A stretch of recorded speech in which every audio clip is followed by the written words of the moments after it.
Hi, welcome to this session of the American Franchise Academy. Today we have a great conversation with Jeff Bannon from the Rolls Group. They dedicate their work to helping entrepreneurs, franchisees, business owners to build a succession plan so that they have control over the future of their business and their assets. I think that you're going to find this information very valuable and probably start making you think about what you need to do so that you have control over your business and its future. So let's go ahead and get started. Hi, Jeff. Welcome to today's interview. We're so excited to hear about succession planning, but let's go start by you introducing yourself and your company. Sure. Thanks for having me, Aisha. My name is Jeff Bannon. I'm a partner in the Rolls Group, and our firm is specialized in putting together succession plans for business owners for over 40 years. We work in 46 states, and I've been doing planning for about 12 years now. So I look forward to answering any questions you have about succession.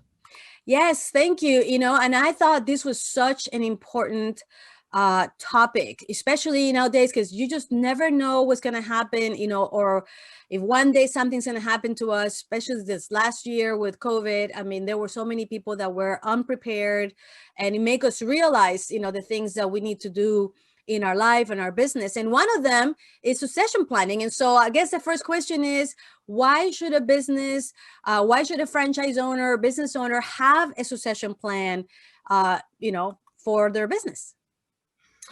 Well, there's a lot of reasons. And I think last year, as you pointed out, there was a lot of motivation to begin addressing this topic simply because a lot of people realize, what if? There's a lot of difficult questions that arise when you start answering that question. But I think that for more business owners than not, without a succession plan, you're essentially giving up control of the fate of a lifetime of work.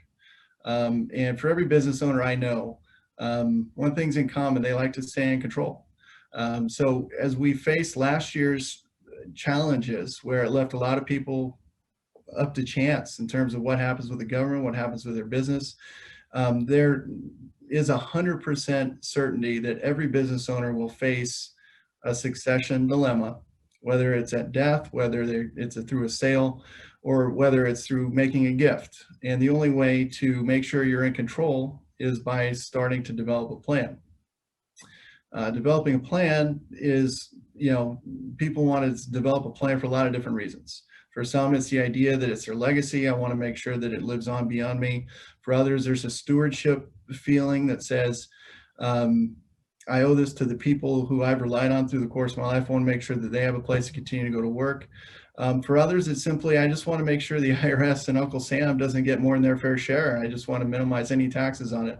But the bottom line is business owners want to stay in control, and they care. Yeah, absolutely. And it is definitely something that with our clients, we know that we talk a little bit about succession planning and, who is in the structure and, who is their right hand, left hand, what something happens to them. Obviously, we don't go into what you do, but we realize the importance of it. And sometimes we get concerned because, even if somebody gets sick and you are not able to be on top of your business, what do you do? And so that, what if is so important. Now, obviously, our clients and the people that are going to be watching this interview could be anywhere between one unit, small business owners, independent or franchise, into multi-unit, and some of them are multi-unit, multi-brand. So who should actually have a succession plan? Is that something that everybody should have, or some people should have, or is there a financial threshold that you should reach before you create a succession plan? I mean, what's your opinion or your thought on that? Well, I think every business needs to think through the succession challenge. For young businesses starting out, I'm sure you've all heard stories about the business owner who passed away prematurely, and the spouse had to sell the business, and it ends up in a fire sale, and they get a small fraction of the value that they could have had there been a plan prepared to facilitate the sale of the business and find a buyer. So there's some basic steps to take when you're starting out to make sure that the family is protected by preserving the value of the business, as well as making sure that fundamental estate planning documents are in place and shareholder agreements are in place and in alignment with the objective. If you're in a partnership and you're small starting out, you want to go ahead and help define the issues that might arise in the future while you get along. The idea of putting those agreements in place early is to preclude disagreements later. So there's fundamental steps everybody can take, and the scope of the work obviously increases the bigger you get in terms of the franchise and the number of units. When you start getting to certain net worth thresholds, where it's not just the value of the business, but it's also the value of the business and the real estate and the holdings and the individual net worth. There's a lot of additional planning considerations that need to be done from the estate planning. We could talk a little bit more about in a minute, but and it's also the challenges of the family that would help drive what types of businesses need to get involved, more than the size of the business, the complexity of multiple children, some of them in the business and some of them not. How do we tangle that? How do we, what are the issues that are driven with key managers? I'd like to reward this key manager with some ownership, but how do I do that without upsetting this one? So all those issues come into play in any size business, but the scope of the work obviously depends on the complexity of the business. Yeah, something that I have experienced throughout my, my career is that right now, besides COVID, there is a situation going on that especially in the franchise world, that the booming of the franchise growth between the 80s and the 90s was tremendous. And at that point, a lot of people became franchisees that today are still franchisees. But if we go back and look at that's 30, 40 years ago. And so many franchisees in many organizations and brands and places are aging, and they're facing the reality that their children don't want to take over, and they don't want to sell the business because it might not be a positive situation, and they just don't know what to do. And I know that currently that is the situation. Are you experiencing that? I assume that because that's what you do. You see, and that's a huge impact on that currently in the market. Absolutely. There's an aging franchisee base across the country, the baby boomer generation and all those. There's a big transition of wealth and businesses that's going to be taking place. But every one of those people fall into one of three categories. They know they're going to keep it, they know they want to sell it, or they simply don't know yet. And there's planning that can be done in every one of those areas. For those that want to keep the business, there's a whole set of issues to deal with as it relates to the family, the management team, the estate taxes, and that's a whole level of planning that's required on that front of things. On the people who want to sell the business at some point and just get the return on their investment over a lifetime of work, there's a lot of questions to go through. Fundamentally, when do you want to get out? If you do get out of the business, what are you going to do? Taking all the money that you receive from a sale and putting it in the stock market is pretty boring relative to running a highly active business. So, and the rate of return once you get out of the business is never going to be the same as it was on the business that you were running. So there's a whole set of planning issues that fall into that category. And for most people, honestly, I'm just not sure yet. And that's I just need to see if my successor can develop further. I like what I'm doing. I'm, not sure, maybe we want to possibly create a board of directors, allow the family to own it without actively managing the business. So we want to keep the business in the family that way. But there are lots of steps that should be taken with every business owner to protect against the what if. Well, yes, sorry, that's a lot of things to consider and think about that probably people that are watching this hadn't even thought about. And the reality is that it's like you said, it's a lot of the result and the summary of all the work that has been done through years and decades, and being able to decide what you want to do next with it, for something that you work so hard for it, it's a decision that you have to be thinking about sooner than later so that you can go through that process. And speaking of that process, I mean, that sounds very complicated. So can you give us kind of a few steps of how you go through that process so that the people that are watching this can get an idea of what it's going to take, and really maybe it's not that scary or complicated so that they can get started in that journey? Sure, sure. Yeah, and again, I use the analogy with every client. I said when you go through the succession planning process, it's almost like doing a jigsaw puzzle. And when you take a jigsaw puzzle and you have the box, the very first thing you do before you start working on the edges and everything else, you take the box, you dump the pieces of the puzzle on the table, and your emotional reaction is, how am I going to do this? Oh my gosh, there's so much. Where do I start? And that really is the first step when you want to start putting together the succession plan, is dumping the pieces on the table. And the goal that we try to accomplish in that is go through interviews, understand where the owner's coming from, where the family's perspective is, where some of the managers' perspective are. And we go through and with the goal of saying, this is where you currently are as a business owner relative to where you want to be. And whether that's I want to keep it, I want to sell it, or I'm not sure, it's understanding a comprehensive view of where you are and where you want to versus where you want to get to. And in our process, we go through and define all the suggestions that would need to be addressed in order to get to where you stated you want to go as a business owner. And that's really the first step, is just having a realistic perspective of where you are. The second step is the heavy lifting. It's once you understand where that is and what it's going to take to get what you want to have happen. It's putting the infrastructure in place, and whether that's the wills, the trusts, the shareholders agreements, franchisor documents, making sure those are on alignment as one piece of it. And then the rest would be making sure that the communication happens with the family and the management team. You don't want family to go through with the expectation, this will all be mine someday, and I get to use the business like an account, or I don't have an opportunity in the business because no one's talked to me about it. You got to remove those assumptions from it. And at the same time, you need to remove the assumptions from the management team. You don't want the management team saying, gosh, the old man, the old woman hasn't put a plan in place. I better start looking somewhere else for a job because they're going to sell it someday. You got to remove those types of distractions from the management team as well. And that would be kind of that second part of putting the plan in place and making sure people bought into it. And again, in the scope of keeping control, that is the best time to communicate with a franchisor. When you're clear on what you want to do and what you want to have happen and the steps you're going to take to get there, communicating with the franchisor at that point puts the owner in control to understand what the franchisor would object to the plan. If you don't have that conversation early in the development of the plan, you're basically just, I hope this works, when I'm gone, and I hope they don't object to it. So that communication piece is important. That second, what we call the heavy lifting.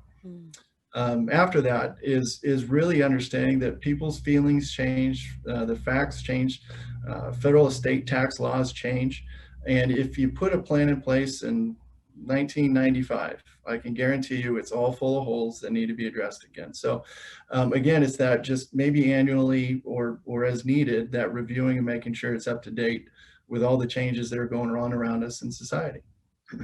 Wow, such a great point. And one of the things that we do talk to our clients, the Academy, is the importance and the value of having clarity. Whether it's that you're clear that you have a problem and you gotta fix it, or you're clear that, you don't, and now you have peace of mind, or, just clarity is so important. And so one of the reasons probably people do not tackle that succession plan is because they're afraid of, what's behind it, right? Afraid of what they don't know that they don't know, and what kind of a, we call ants nest they might open. But the reality is that if you don't have those conversations, if you don't make those decisions, especially when it comes to family, I mean, how many families have been broken emotionally, when there is no plan in place and feelings get hurt. And the last thing you want to do, when, the last of your days is to find your family, broken and separated after you're gone. And I think that making this decisions and confronting the fact that you have to have a succession plan, so that when you leave, when the time comes, whether you retire or you pass on, that you leave behind a legacy of love and not a legacy of challenges and family issues, right? And so I think that is so important. Yeah. And so you mentioned, go ahead. Oh, I was going to say, to that point, what motivates us as a planning firm is that we believe wholeheartedly there's no business gain that's worth a family loss. You can always make more money, but you can't always repair relationships. Absolutely. And I've seen families broken up and, relationships, especially after somebody passing. And I'm sure that the people that passed wouldn't have wanted that. They just didn't know how to prepare for it. And so I think that, out of love, first and foremost, I think that having a succession plan is so important. You mentioned in there, government, and of course, Uncle Sam has his hands in all this, right? And of course, we have a new administration right now. I mean, this recording was done in early 2021. And new administration, and things change every time there's a new administration. Anything that you can share with us that's changing that maybe people should think about and be preparing for? Sure. No, I think one of the things that's keeping us very busy right now, planning, is the potential tax law changes that have been proposed, and particularly as it relates to the estate and the gift tax, and the stepped up basis considerations for capital gains tax. Simply put, right now, every individual can transfer $11.7 million of wealth down to the next generation or to somebody else. Husband and wife, therefore, can transfer 23.4 million. The proposal right now would suggest that each individual's exemption would go down to 3.5 million, and husband and wife can only transfer 7 million of total assets. And when you talk about owning multiple franchises and real estate that goes along with it, and the other assets that a husband and wife would have accumulated over a lifetime, that threshold at 7 million becomes pretty low. And the proposed tax rate on those assets over 7 million would be 45% of everything over that, which is pretty significant. So today, at least what appears to be the opportunity right now is that business owners can transfer or make gifts of a lot of their taxable estate, whether it's business assets, real estate, to trusts or to the next generation without incurring any estate tax or any gift tax, up to that $23.4 million exemption amount. So the opportunity here is for those franchisees and business owners who have a net worth exceeding 7 million to look at what they may be able to transfer outside their estate, and where they can transfer it to, whether it's setting up a trust for the benefit of a spouse. So a husband can make a gift to a trust for the wife and remove it from the taxable estate. A wife can make a gift of assets to a husband in a trust and remove it from the taxable estate. Or they can make a gift to children directly or to a trust for children. There's lots of options right now through the rest of the year to make sure that business owners can preserve their estate and their business assets as much as possible, to avoid those estate taxes. Doing nothing would create a lot of risk and lose a lot of control over what the government is going to take, at death. This is one of those, what you don't know can hurt you and your family. And so definitely so important that we are become aware, knowledgeable, educated. And if we don't have the time or the effort or the understanding to do it, that's when we reach out to somebody, with somebody like you and the Rose Group to help with that process. I mean, I learned something from you today. Absolutely. And it makes you think, okay, how prepared am I and what decisions can I make that are beneficial? And from what you say, there's many options. So, having said that, I'm sure people are going to want to reach out to you and maybe ask questions and see maybe you can help them.